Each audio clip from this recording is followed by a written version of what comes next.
The preliminary results from the Electoral Commission indicate that the incumbent President Paul Kagame was leading in the race of the presidential elections with 99%, followed by the Green Party presidential candidate, that is Frank Habineza, who has 0.53%. Then again, followed by the independent candidate, that is Philippi, who has 0.32%.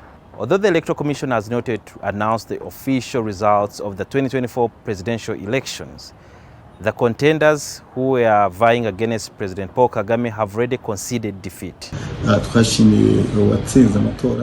We appreciate what came out of the election. Paul Kagame is the winner of the election and we wish him well. We also thank Rwandans for their support. We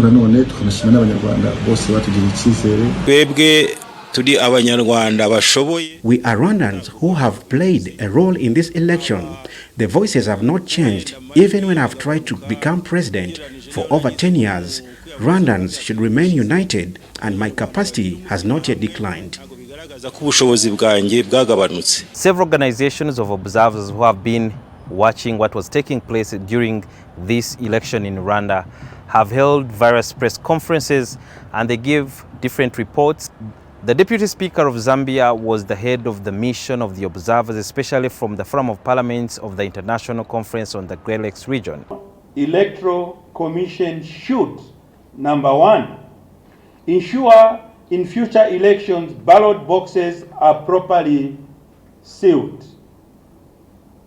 Number two, to ensure that ballot papers have serial numbers.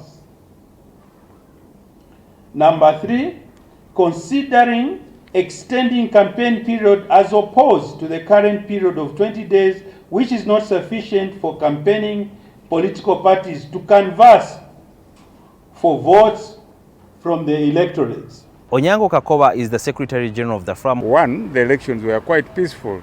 In many African countries, the elections are not all that peaceful. When it's election time, it's a time for fighting, it's time for chaos.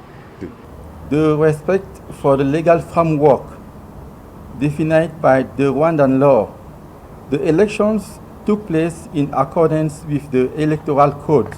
According to the Global Election Observation Mission team, who were also observing the same election, they said there is something that needs to be done. Organize debates for all the participants or candidates so that they can hear out their views to the public, which can give an equal opportunity of the people who are going to involve themselves in voting to hear who has the best views. There was provision for women in voting places, providing for them sanitary facilities. That's something that is new also in the elections we have observed. We have not come across it. And it's something that other African countries can also take up because it helps women to make sure that they participate in election without any fear.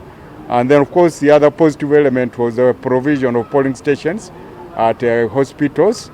This one helps the hospital staff to go on with their work. There are several positive things, especially on how the Rwandan Electoral Commission organized the elections. When it comes to voting, people, when they enter at a polling station, they are given privacy, especially in the voting booth. It is recommended that other countries consider adopting similar practices to enhance their own electoral processes. The Rwandans are just waiting for the official announcement by the Electoral Commission on who has won the election and by what percentage. And they have up to 7 days after voting to announce the winner. The election observers will now compile their detailed reports on what they have observed and some of the recommendations that they have made for future consideration by the government of Rwanda. Sudil Byarhanga, NTV Kigali.